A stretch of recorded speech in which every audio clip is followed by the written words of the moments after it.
연일 두 자릿수 코로나19 확진자가 발생했습니다. 문제는 감염 경로를 알 수 없는 깜깜이 감염이 속출하고 있다는 것입니다. 민주당 행정수도 추진단이 지난 4개월간의 활동 결과를 발표했습니다. 국회 세종시 이전에 대한 구체적인 계획과 국가 균형 발전에 대한 구상을 내놨습니다. 검찰이 라인펀드 사태와 관련해 윤갑근 국민의힘 충북도당 위원장에 대해 구속영장을 청구했습니다. 윤갑근 위원장은 관련 의혹을 전면 부인했습니다. 충북지방변호사회가 검사들에 대한 평가 결과를 공개했습니다. 검사 평가제는 올해로 6번째지만 결과를 공개하는 건 이번이 처음입니다. 여러분 안녕하십니까. CJB 8시 뉴스 시작합니다. 충북에서는 오늘 이 시각까지 모두 12명의 코로나19 확진자가 나왔습니다. 제천은 코호트 격리 중이던 요양시설에서 추가 확진자 2명과 함께 자가격리 해제 전 검사에서 5명이 확진됐습니다. 여기에 감염 경로를 알 수 없는 확진자가 제천 3명, 청주에선 1명이 추가됐는데 충주에서는 N차 감염까지 발생했습니다. 김기수 기자입니다. 코호트 격리 중인 제천 요양시설에서 추가 확진자가 나왔습니다. 충북 467번과 468번 90대 확진자로 특별한 증상은 없는 것으로 확인됐습니다.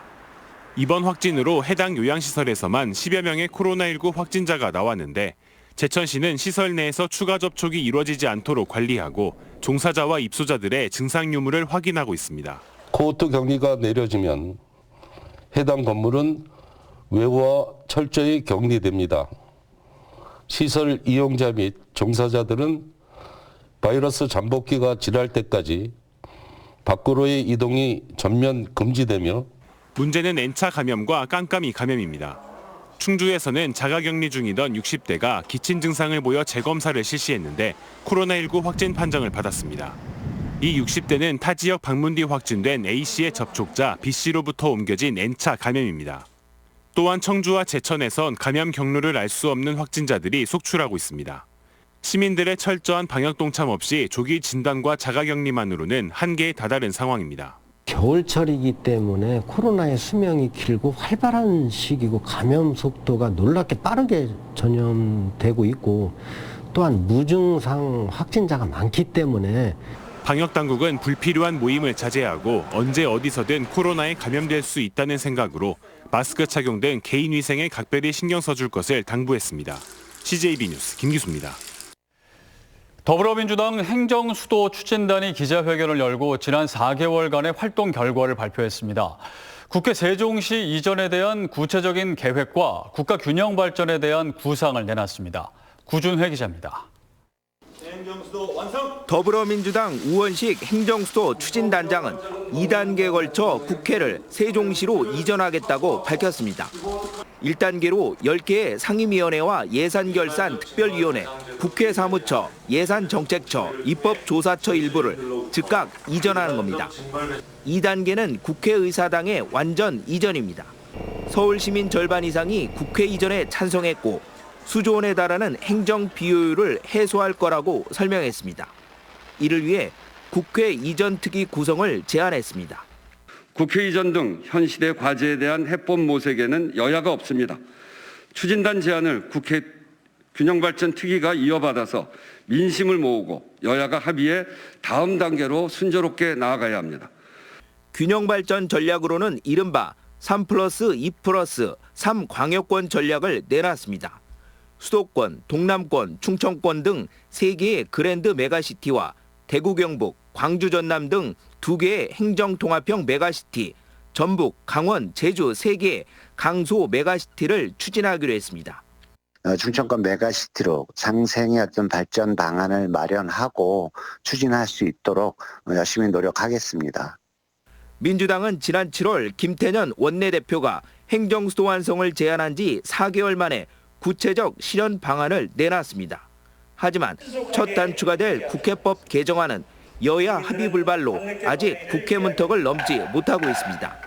규모가 정해져야 이제 설계가 들어가는 거니까 이제 국회법을 좀 여야 합의로 개정하는 후속 조치가 반드시 좀 이루어져야 된다 이렇게 봅니다. 민주당이 내놓은 행정수도 완성과 균형 발전 방안은 야당의 이해와 여론의 지지라는 쉽지 않은 숙제를 남겨놓고 있습니다. CJB 뉴스 구준혜입니다.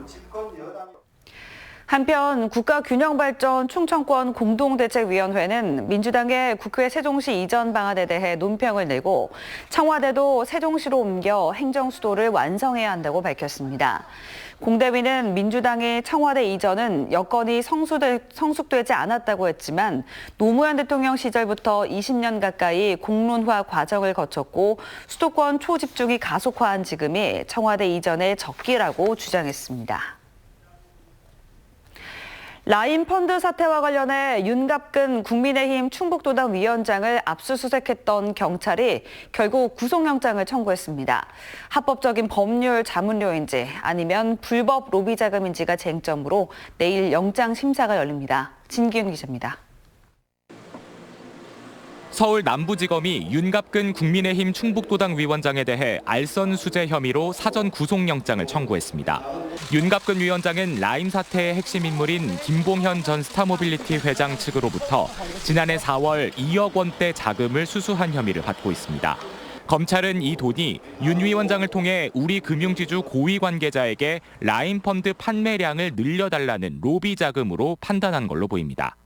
앞서 김봉현 전 회장은 지난 10월 낸 옥중 입장문에서 우리은행이 라임펀드 판매를 중단하자 검사장 출신 야당 유력 정치인 변호사에게 수억 원을 지급한 후 우리은행 행장 등에게 로비가 이루어졌다고 주장했습니다. 서울 남부지검은 이와 관련해 지난달 4일 우리금융그룹과 윤 위원장의 변호사 사무실 등을 동시에 압수수색하는 등 강도 높은 수사를 벌여왔습니다. 이에 대해 윤갑근 위원장은 관련 의혹을 전면 부인했습니다. 2억여 원은 라임펀드에 투자한 회사와 법률 자문 계약을 맺고 정상적으로 받은 법률 자문료라며 라임 사태와 관련된 의혹과 자신은 무관하다고 주장했습니다.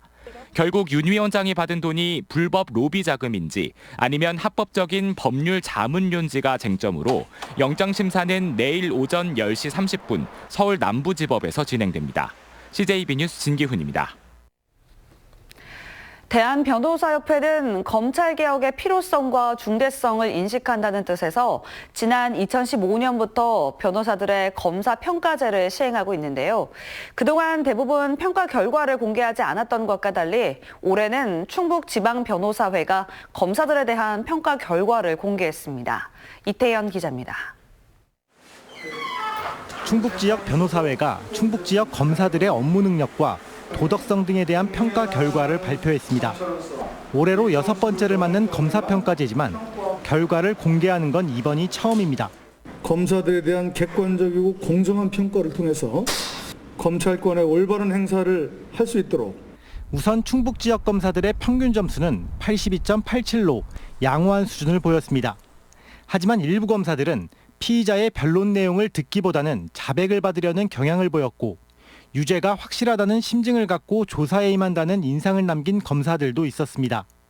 이 같은 이유로 3명은 60점 미만의 저조한 점수를 받았으며 30점대의 점수를 기록한 검사도 있었습니다. 반면 피의자의 인권을 존중하고 기소권을 함부로 남용하지 않는 등 객관적 입장에서 공정하게 수사를 진행했다는 평가를 받은 검사들도 적지 않았습니다. 특히 영동지청 김원재 검사와 이동현 검사는 변호사들로부터 100점 만점을 받아 눈길을 끌었습니다. 경각심을 일깨워 검찰개혁에 도움이 됨과 동시에 법조계 전체의 신뢰를 높이는 데 앞장서도록 하겠습니다. 이번 충북 지역 변호사들의 검사평가 참여율은 전국에서 2번째로 높았지만 법관 평가 참여율과 비교하면 3분의 1 수준에 머무르는 한계를 보이기도 했습니다. CJB 뉴스 이태현입니다. 일몰제로 도시공원 시설에서 해제된 토지에서의 개발 행위를 어디까지 허용해야 할지를 두고 논란이 일고 있습니다. 청주시 의회에 관련 조례 개정안이 올라왔는데 찬반 이견 속에 결론을 못 냈습니다. 조영관 기자입니다. 청주시가 발의한 도시계획 조례 일부 개정안에 대한 심의를 시작한 청주시의회 도시건설위원회. 의원들은 개발 행위를 완화하는 민감한 사안인 만큼 정회를 선언하고 먼저 현장에 있는 공원 해제 지역을 찾았습니다. 오후 재개된 심의에서도 보존과 재산권이 부딪혔습니다. 조례가 개정되면 다세대 주택과 일반 음식점 등이 들어서 경관과 환경이 훼손될 거라는 주장이 나왔고 내 땅이라고 뭐 다 개발할 수 있다라고 하면 굳이 공원이나 뭐 자연구역, 뭐 보전녹지, 생산녹지 이런 거는 하면 안 되는 거겠지 원래가. 35년간 아무런 재산권 행사를 못한 토지주들의 입장을 이해해 일부 개발 행위를 풀어주는 데 동의한다는 의견도 이어졌습니다. 또 주민들 입장에서 보면 제가 볼 때는 좀 완화를 더 해줘야 된다고 보는 거예요. 이번 조례안은 청주 지역 8개 공원 해제 지역에 동일하게 영향을 미칩니다. 29군데 도시에 대해서 자연경관지구 조례에 대한 그 규제 행위 규제에 대한 걸 비교 검토를 했습니다. 이걸 사유재산권 행사하는 데는 상당한 제약이 있겠다라는 좀 판단을 했고요. 청주시의회 도시건설위원회는 찬반 이견 속에 조례 개정안을 부결하고 다음 회기 때 국비 확보를 통한 보존 방안을 포함한 개정안 논의를 다시 하기로 했습니다. CJB 뉴스 최용광입니다.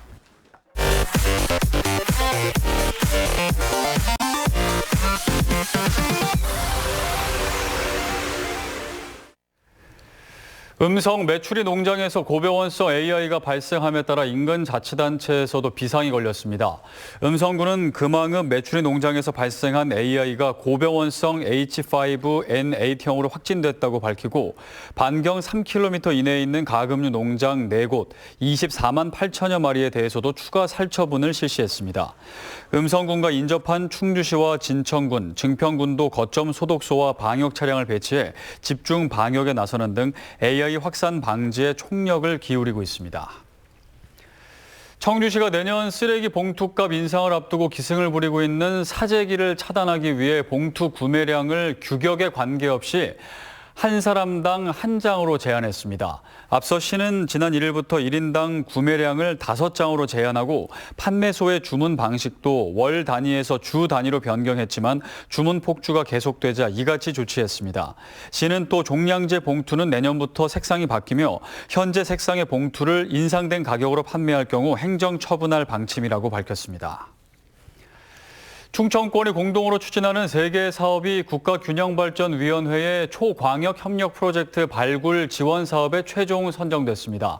선정된 사업은 충청권 4차 산업혁명 기반 소재 부품 산업 클러스터 구축과 충청권 자율주행 모빌리티 상용화 지구 조성, 서해안권 초광역 대기질 개선 사업 등 3건입니다. 사업 선정을 위해 협력해온 더불어민주당 충청권 시도당 위원장들은 충청권 지역경제 활성화와 신규 일자리 창출의 기틀을 마련했다고 평가했습니다. 충북학교학부모연합회는 초등학교 돌봄 전담사들의 파업은 아이들을 인질로 삼는 행위라며 파업 중단과 함께 관련 법 개정을 촉구했습니다. 연합회는 설문조사를 통해 학부모들의 57.1%가 돌봄 파업이 정당하지 않고 코로나19 상황 속에서 학부모들의 불안을 가중시키고 있다고 밝혔습니다. 돌봄 전담사들은 지난 7일 2차 파업을 예고했지만 시도교육청 협의로 파업을 유보했습니다. CJB 8시 뉴스를 모두 마칩니다. 시청해주신 여러분 고맙습니다.